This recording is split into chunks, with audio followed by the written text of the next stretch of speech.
ఏపీలో ఎన్నికల సమరం మొదలైంది. ఇప్పటికే వైసీపీ సిద్ధం సభలతో కేడర్లను ఎన్నికల యుద్ధానికి సిద్ధం చేస్తుంది. చంద్రబాబు, పవన్ కళ్యాణ్ సైతం ఎన్నికల సమర శంఖం పూరించాలని చూసినా వారి జెండాకి జనాదరణ దక్కలేదు. ఇక త్వరితలోనే ఎన్నికల షెడ్యూల్ రాబోతుంది.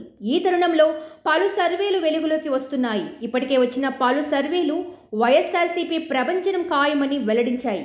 ప్రతిపక్షాల పొత్తులతో కలిసి వచ్చినా ముఖ్యమంత్రి జగన్మోహన్ రెడ్డి వెంటే ఉన్నారని సర్వేలో చెబుతున్నారు. ఏపీలో ఎన్నికలకు సంబంధించి తాజాగా మరో 2 సర్వేలు విడుదలయ్యాయి. వీటిల్లో కూడా వైఎస్ఆర్సీపీది ఘన విజయమని తేలిపోయింది. నేరుగా అందుకున్న నగదు, అవినీతికి తావులేని పారదర్శక పాలన వైసీపీకి పాజిటివ్గా మారాయని సర్వేలు చెబుతున్నాయి.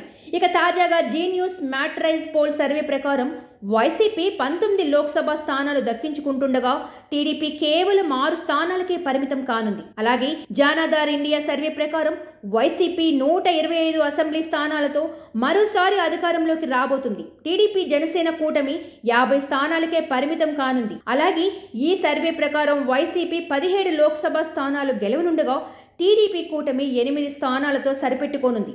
ముఖ్యమంత్రి వైఎస్ జగన్ పనితీరుపై ప్రజలు ఎంతో విశ్వాసం ఉంచారని తాజా సర్వేల ద్వారా స్పష్టమవుతుంది. సీఎం జగన్ ప్రభుత్వం అందిస్తున్న సంక్షేమ పథకాల పట్ల తాము సంతృప్తిగా ఉన్నట్లు ప్రజలు చెప్పారు. ముఖ్యమంత్రి జగన్ పనితీరు బాగుందని దాదాపు 62% ప్రజలు మద్దతిచ్చారు.